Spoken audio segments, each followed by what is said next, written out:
Welcome to Crime Most French, a fortnightly podcast covering intriguing cases carried out on French soil. Researched and narrated by Cedric and rudely interrupted by me, Melanie. We're the true crime podcast on the Alliance. Crack open le vin and let the mayhem commence. This is episode 80, The Disappeared of the A6, part 3, The Marthe Buisson Affair. On the night of the 15th of August 1987, two German tourists discovered the body of a young woman on the hard shoulder along the A6 motorway. This is part 3 of the series of The Disappeared of the A6. Between 1984 and 1997, about 14 young women disappeared or were murdered along or near a short stretch of the A6 motorway in the southeast of France. This episode covers one of those cases. On the 15th of August 1987, at about 2:44 p.m., Marthe Buisson leaves the center where she's homed, away from her family. She's wearing light blue sweater with large Mickey Mouse heads on front and back. She's also wearing white trousers and pink trainers. She's noticeable. She's carrying a large red and white bag and a smaller brown one. The brand of the big bag was Naf Naf, but that won't tell you anything. That was very fashionable in the 80s. I was going to say, for any French kid who's kind of like wearing Mickey Mouse stuff and has lots of Naf Naf stuff, that does feels very late 80s. Yes. I had Naf Naf perfume. Really? Yes. I didn't know it existed in the UK. So she had been living in the centre for 3 years now, following 4 of her 12 siblings. Sorry, 12. Yeah. A judge had decided that it was necessary for her to receive a normal education. She wouldn't receive it at her parents'. Are the rest of the kids not going to school? The rest of the kids were young. So Right. she's following 4 of her brothers and sisters who have Right. already been through the centre and through school. Okay. And the others were younger and they hadn't really been to the centre yet, but they will all follow her eventually. Right. So all the kids will be taken away from the parents to go to school. So they have like it's not fostering, but it's like a big center with lots of kids. Okay. Are these some kind of, do they have some kind of unusual religion or? No. It's just that They're the just parents are really shit prodigious parents. breeders.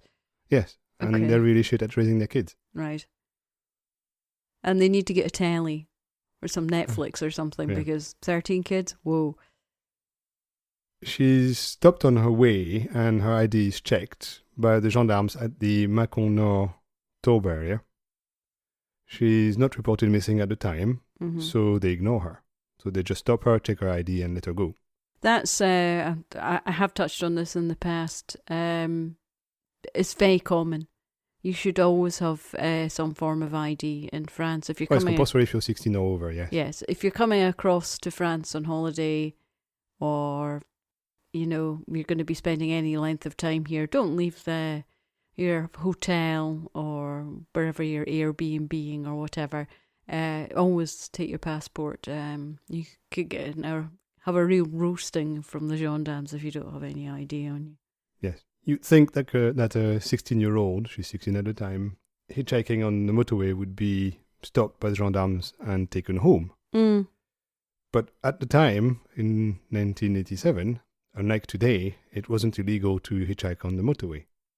So you could hitchhike at the toll barriers. Mm. You weren't allowed to hitchhike on the actual road, but at the stops on the barriers, you were allowed to hitchhike. And I remember lots of hitchhikers, like forests of them on the side of the toll barriers. Yeah, I mean, That was allowed. Yeah, I must admit, I must be a year younger than her, and the whole thought of going hitchhiking when I'm 16 absolutely terrifies me. But she's obviously had more guts than I did, because I would never have done it, and especially not in such a busy stretch of road. I mean, it's a motorway. And on the 15th of August as well. That's the busiest weekend of the year. Mm. So, yes. Mm. The one thing that was compulsory at the time for a minor was to get a formal authorization from a guardian that they're allowed to hitchhike. Right. They didn't have it. The gendarmes never asked because it was the 80s and nobody cared, really. No.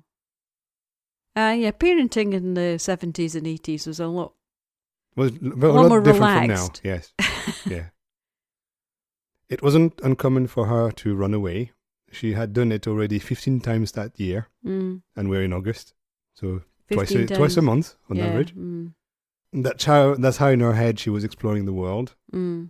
She would leave the center where she was housed and hitchhike around before coming back, and nobody really was worried about that. That was normal for her. Sometimes she would go very far, sometimes she would go quite far. She'd been collected in Paris once. So she made it quite That's far. 400 kilometers away. Yeah. But not always. Sometimes she would just go around, not very far, around the area. It's just that's what she did, and nobody was really worried about that. That was normal. It's difficult for me to relate because I'm an only child, but she does feel like she's kind of like overlooked and obviously doesn't think that she matters that much, that she can just disappear whenever she wants. Yeah, she doesn't live with her parents, and in the center there were probably dozens, if not hundreds of kids, so they just weren't worried about it. It wasn't their kids, but it shouldn't have happened. It's kind of... What are these centres? I mean, they're not for bad kids, so there's not like Borstal or... No, they're not for bad kids that have done something wrong. They're for kids whose parents are not going to give her the education that is compulsory for them to receive. Right. So, if for some reason the justice system decides that these kids don't get the education they need... They're being neglected from an educational point of view. For example, they don't go to school and they're not homeschooled, then the justice system can decide, okay, they're not getting... the education is compulsory, therefore they're taken away from the parents, put into a center where they have to go to school. That's the way it works. Because school until 16 is compulsory. Well, yes, it's the same in the UK, probably in most Western countries. So if somebody knows that some kids don't go to school until they're 16, then the state can decide, okay, we'll take care of it.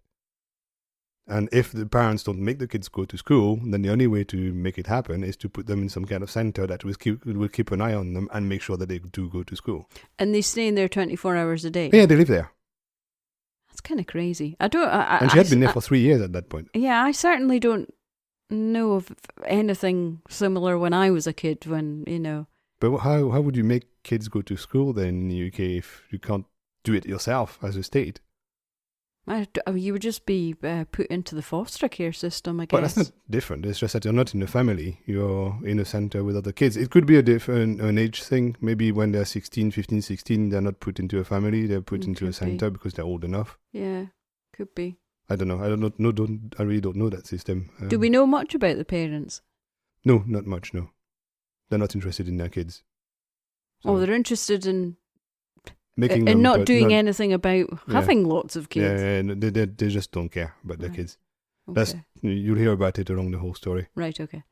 Later that night, at about 1:20 a.m., 2 German tourists stop on the Macron-Saint-Albin rest area.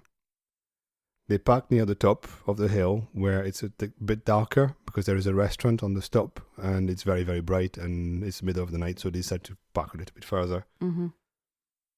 And the driver gets out of the car to stretch his legs. In the distance, on the side of the motorway, near the security barrier, he can see a large black mass, and he's curious. He wonders what that is. When will people learn to stop looking at things that have nothing to do with them? Well, he goes to it to investigate, and he discovers Marthe's body on the hard shoulder. And she's covered in bruises, and her skull is completely crushed. Oh. So, of course, they call the Ruzzers. Poor little poppet.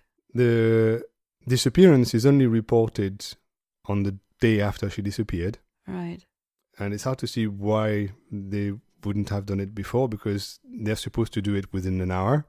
An hour, okay. Yes. And normally it happens within an hour, 2 maximum, but it normally happens very quickly. In her case, it took nearly 24 hours before they even noticed that she was gone. Is this a combination of the fact she's done it in the past? And I suspect that's what it is, yes. And also it's August.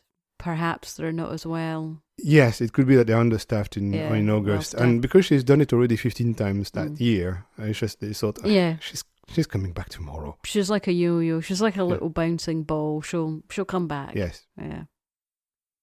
The autopsy is performed the next evening. The doctor doesn't discover any sexual violence or any sign of a fight. He thinks that the bruises are the result of dragging on the road. Death occurred because of essentially her skull exploding. Oh my God, that's brutal. Yes, there are no fractures, so he says that she wasn't hit by a car. Right. So at that point, it's not unlikely that what happened was that she jumped or was thrown off a car, a moving car, Right, okay. skidded along the road and hit the barrier. Oh no, so she was just trying to get away. Well, nobody knows. She could have been thrown from the car. No, that's true. At that point, all they know is the injuries are inconsistent with that. So moving car, quite fast, off the car, drag along the road because of the speed and hit the barrier. And she was moving fast and deaccelerated quickly and pop. Yes. Yeah, okay. So at the moment, that's all they know. They don't even know if it's really what happened, but at least it's consistent with that story. You're right. She didn't have anything on her at the time, but some of her possessions are found at a rest stop nearby. Okay. In the opposite direction. Right. So as you can't do a U-turn on the motorway, it means that someone had her, dumped her, threw out of the car, went to the next exit, turned around, took the motorway down the opposite direction, which was north in this case, stopped at the stop, threw away her stuff, and went away. Or the other way around, they threw her stuff going north, then took the next exit, took the motorway southbound, and dumped her on the way south. Yes, one or the other. Yeah. The instructing judge opens an inquiry for voluntary homicide. That's murder for Americans. On the 15th of August, the motorway is very busy. Yes. The gendarmerie at the time reported 2,300 cars an hour at midnight. So that's quite a lot. So we're talking the 15th. 16th is a holiday. 15th is a holiday. Is it the 15th? Yes. Why do I think it's the 16th? So it's the 15th. 15th, so it's actually a bank holiday that day. Yes, it's a bank holiday weekend, so the roads are going to be super busy, and the average speed was 129 kilometers an hour, so it's quite fast. It's probably a bit lower now. So anyway, that doesn't leave much room between the cars, so the cops think that somebody must have seen something. There's no way you can have nearly 2,500 cars an hour. No. We're talking a car every second and a little bit. Surely somebody saw something at the time. Yeah. And as I've said previously, I think in the first episode, this is just a super, super busy yes, especially in the auto summer. route. It's really, really, really busy. Yes, that's the one that goes from Paris to Lyon to Marseille. Yeah. So yes, it links the three largest cities in the country. And as you hear, it was Germans that found them. Yes. All of Europe comes through France. Yes. Either on a holiday or on their way to Spain. Yes, I was just way to say. I mean, when we drive down to Spain, when we have a holiday home, it's just. But on the A6, they wouldn't go to Spain. No, they wouldn't go to Spain. So but they're going to the Mediterranean. Just, Europeans getting their car and travel great distances to go on holiday. Yes. It's not like they don't automatically jump in a plane. No. When we drive, we see lots of nationalities. We see the Dutch, we see the Belgians, because of the reg plates. Swiss, French, German. So yeah, I mean it's super, super busy. Yeah. Super busy. So the gendarmes publish witness requests to see if anybody saw anything and come forward. Yes, if you were travelling on this road, then. On the 20th of August, so 5 days later, they receive an anonymous letter posted on the 18th at 8 p.m. saying that she fell out of a large white car.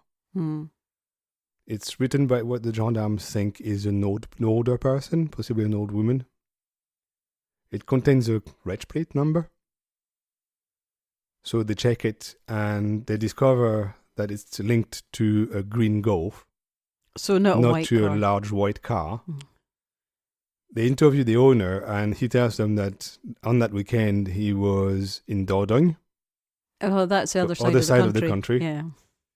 And he was having dinner with 6 friends, so 6 witnesses, so he has a cast iron Yeah. alibi. Yeah, I mean, you're talking about 9 hours drive away. Yeah, because that's what it takes us to go to Lyon, so it would be about 9 hours. Yeah. Mhm. So no, definitely not him. You can't do the return trip in a day, or No. just Not just barely. to pick up some random No. young teenager. No. So they never hear from the anonymous tipster again. No.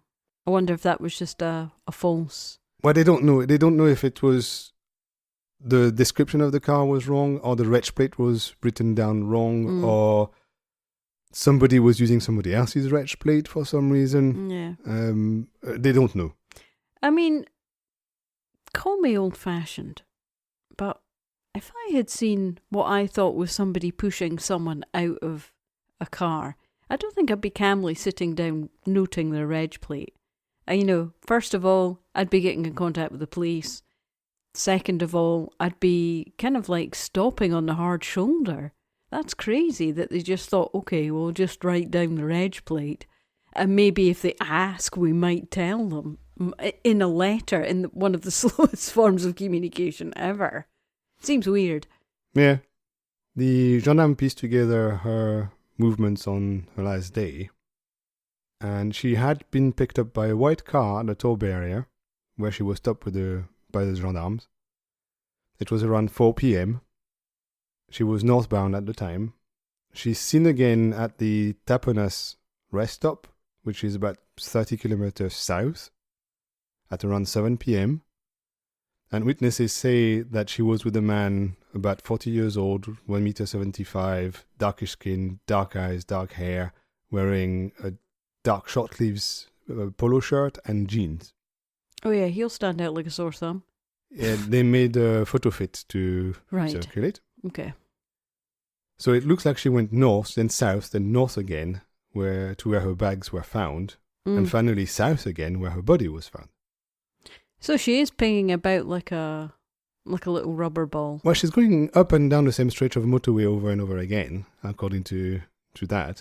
Eyewitnesses. But I mean, as you say, you highlighted the fact that there are so many people hitchhiking at that time. It could have easily have been someone else. Yeah, but because of what she was wearing, she was very noticeable. Oh yes, the giant Mickey Mouse head. front and back, the bright shoes. So you kind of remember that. Yeah, it's true.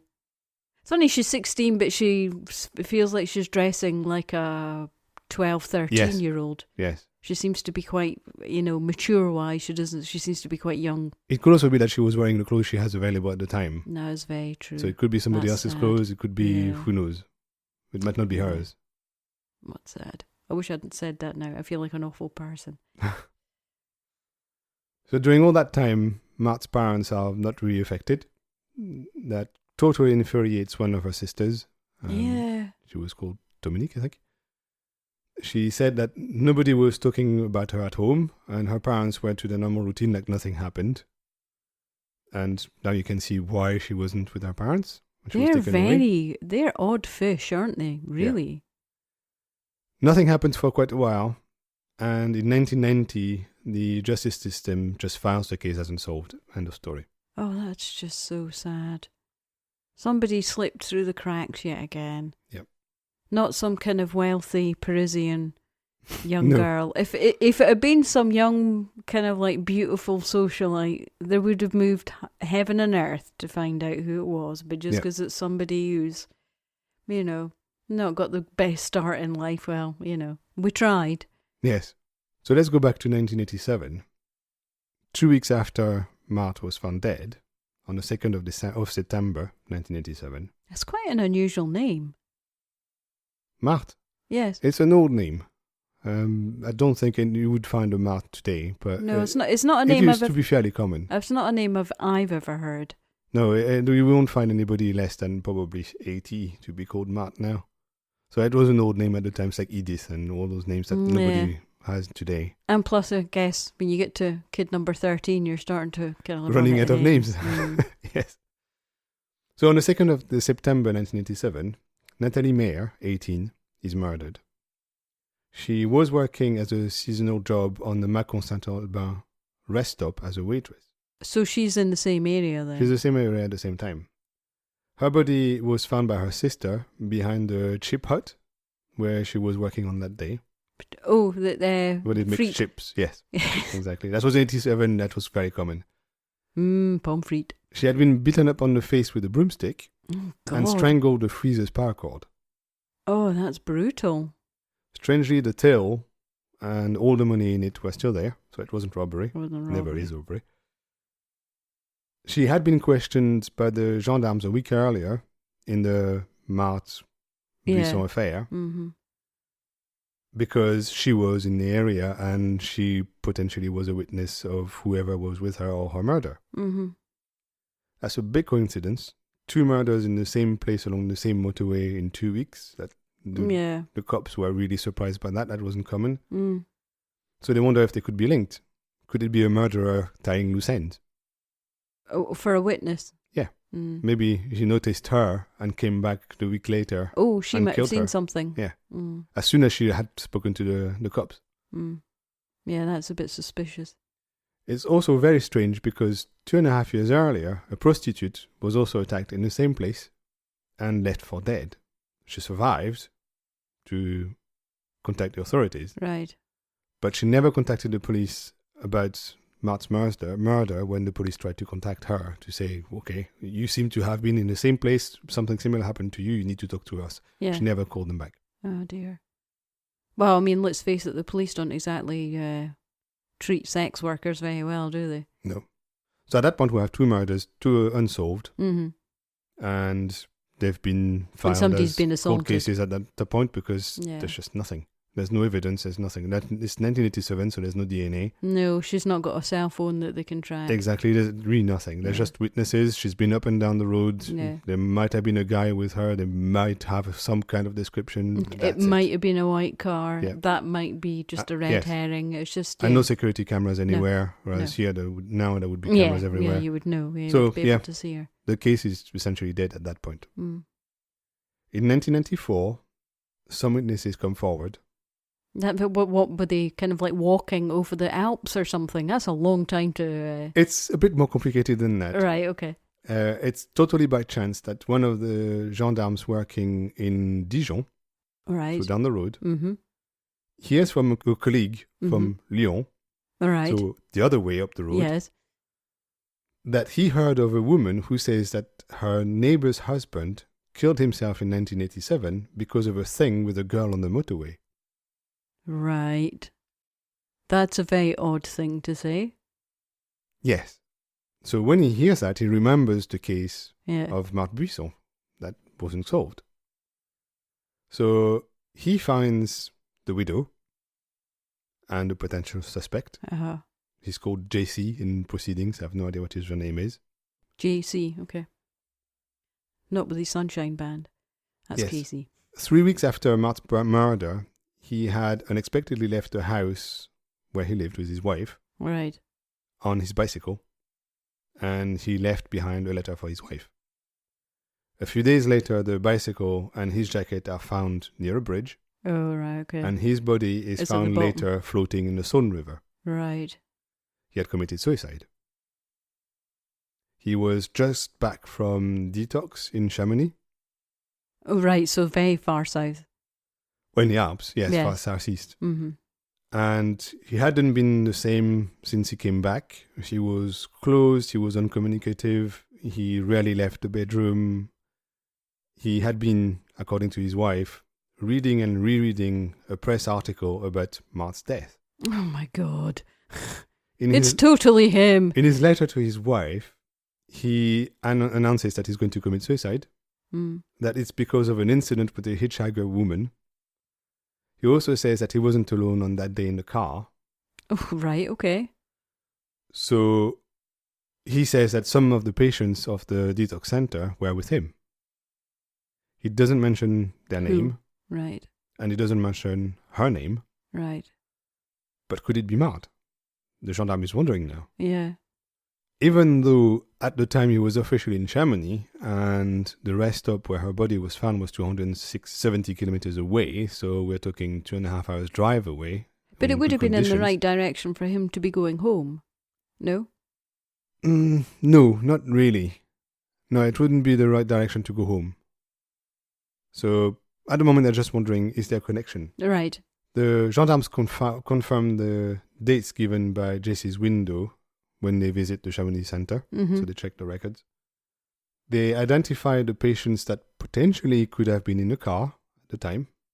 And it takes them several months to locate one of them in Paris. Mm-hmm. They interrogate him, and he confesses that on the day of Marthe's murder, they picked up a young hitchhiking woman in Right. Jesse's white Peugeot 504. Right. Okay. So it is a white car. Okay. But there is now a white car in the story. Yes. According to him, the woman was terrified of Jesse because he was making advances. And that is why she opened the door as they were driving and jumped out of the car. Right. He says that he saw her body roll on the motorway before hitting the security barrier. After that, he says Jesse floored it because he said that in the rearview mirror, he saw a car stop and somebody write down his reg plate. Oh, right. Okay. So now the old person, woman Yes, probably, the, and the the anonymous letter letter, writer wasn't in fact just everything now is connected and Yeah. everything kind of makes yeah, sense. Yeah. Mm-hmm. So it must be that she noted the reg plate wrong. Mm. And at the time it was lots of numbers, so it's easy to get one wrong. Yeah, also, I mean, your body would be totally pumping with adrenaline. There'd be so much, flight or flight response. Yeah. You're not going to be thinking clearly. You're not going to be, I mean, for goodness sake, I can barely remember my PIN number at the best of times. Yeah. Cedric rolls his eyes. And, so it's understandable that she may have written the reg number down wrong. Yes. And at the time it would have been 4 numbers, 2 letters, 2 numbers again. Right. So it's what, 2 letters, 3 numbers, 2 letters now, isn't it? Yeah. 2 letters, 3 numbers, 2 letters, yeah. Yeah. And the last 2 letters, 2 numbers are the department number. They're not anymore. Oh, no, neither they are. Now they're just national numbers. Mm. So anyway, most likely she made a mistake when she wrote down the number. Mm-hmm. The guy says that later on they threw away her stuff on a motorway stop on their way back to Chamonix. Oh, right. Okay, so they were doing a round trip then. Yeah. So that kind of almost makes sense. Yeah. The confession matches pretty much everything the gendarmes thought might have happened. Yeah. And it took them several more weeks to track down one of the other passengers. Uh-huh. This one lives in Rouen. And a few more weeks to find another one who now lives in Clermont-Ferrand, so not very far. No. They're at the point all over the country. Of the 3, only one confesses being in the car when Marthe was killed and recognizes her from a photo that the gendarmes show him. Unfortunately, they can only be charged with non-assistance to a person in danger. Yeah. Which is a thing here. It's probably not a thing anywhere else. What do you do when you're a passenger in a car and somebody opens the door and jumps out? You're complicit for not going back and, seeing how they are. But what the hell were they supposed to do? I have no idea, but that's all they could charge them for anyway. Yeah. But this just feels like such a horrible, horrible accident. Yes, and the statute of limitation ran out anyway because it's only 5 years for non-assistance. So yeah, at that point we're talking 1994. Yeah. So it's 7 years. Yeah, 87. Yeah. There's nothing they can do. I think the thing is, if you're going to rehab, then your life is difficult enough as it is. You have your own demons. Mm-hmm. It kind of almost doesn't explain why, people don't come forward, but you can understand. Yeah. But still, a young girl died. Yes. When she talks to the gendarmes, one of Marthe's sister remembers that they had a conversation once, and Marthe told her that if something happened to her when she was hitchhiking, she would always jump out of the car. Oh, no. Unless you've got a helmet on your head, Martin. Not a good idea. So to some of her brothers and sisters, that's not unlikely what happened, and the story makes sense, and that's probably what really happened. Yeah. In 1996, the justice system decides that Marthe's death is a suicide because she jumped from the car, she wasn't pushed. It wasn't a bloody suicide, it was a foolish But- a bad judgment call on somebody Yeah, who's but she young and foolish. voluntarily jumped from the car Yes, and yes. she killed herself. She felt threatened. It's technically a suicide. She felt threatened, yes. Yes. And she really, Yeah. oh, bless your heart. It's not Hollywood, You're not a stunt man. So even though the story kind of makes sense to her, some of her brothers and sisters, it doesn't sit well with some of the others. Right. Because they say she would never have committed suicide. I don't think no.